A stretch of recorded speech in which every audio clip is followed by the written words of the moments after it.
Welcome back to our channel NS legal.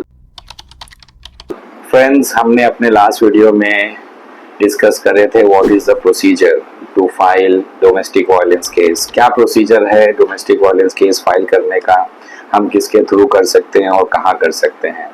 आज की video में हम बात करेंगे क्या प्रोसीजर है कोर्ट केस होने के बाद, जब हम डोमेस्टिक वायलेंस का कोर्ट में केस दाखिल करते हैं उसके बाद में मेंटेनेंस कैसे क्लेम करना है, कोर्ट का ट्रायल कैसे चलता है, क्या स्टेप्स होते हैं, उसके बारे में हम डिस्कस करेंगे।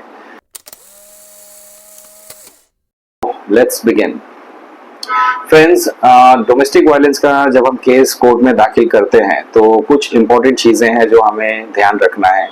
जैसे कि जब हम पिटीशन फाइल करेंगे तो उसके अंदर हमारा जो मेन पिटीशन है उसके साथ में एक इंटरिम एप्लीकेशन होना बहुत ज़रूरी है, क्योंकि जो ट्रायल चलेगा उसको 1 साल भी लग सकता है, 1.5 साल भी लग सकता है ख़त्म होने के लिए। जो इंटरिम एप्लीकेशन आप डालते हैं मेंटेनेंस के लिए या अलग रिलीफ के लिए, वो जो एप्लीकेशन है वो आपको टेम्परेरी रिलीफ देगा जब तक कि आपका ट्रायल कंप्लीट नहीं होता है।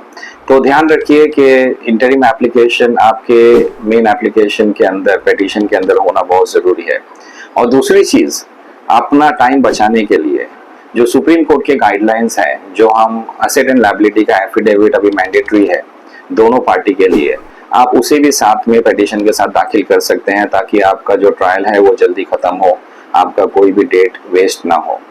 सो फ्रेंड्स, हमारा जो केस दाखिल हो जाता है कोर्ट में तो उसके बाद जब उन समन्स इशू होता है रेस्पोंडेंट को, सामने वाले पार्टी को, तो वो कोर्ट में आते हैं। कोर्ट में आने के बाद वो अपना रिप्लाई दाखिल करते हैं आपके पिटीशन पे।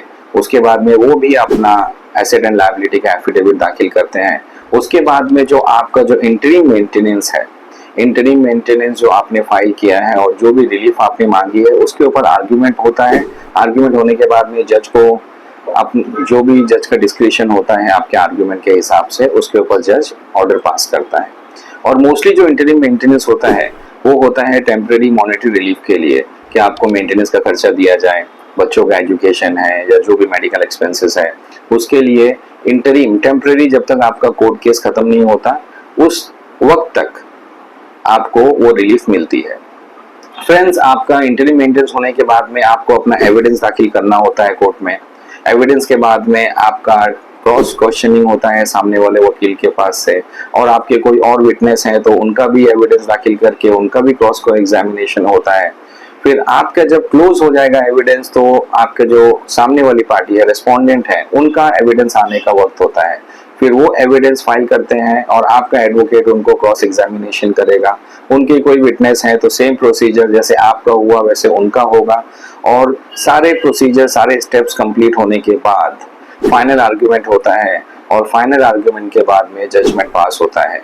तो वो जो जजमेंट पास होगा वो जजमेंट आपके इंटरिम ऑर्डर को ऊपर पास हो, इंटरिम ऑर्डर उस वक्त खत्म हो जाएगा। आपका जो फाइनल जजमेंट होगा उस हिसाब से फिर आपको जो भी रिलीफ रहेगी फाइनल जजमेंट के हिसाब से रहेगी। सो फ्रेंड्स, ये सारी चीज़ें जो मैंने बात की है वो है प्रोसीजर एंड स्टेप्स। आप जो डोमेस्टिक वायलेंस का केस फाइल करते हैं कोर्ट में उसके बाद में क्या प्रोसीजर होता है, कैसे स्टेप्स होते हैं, हमने उसके बारे में डिस्कस किया है।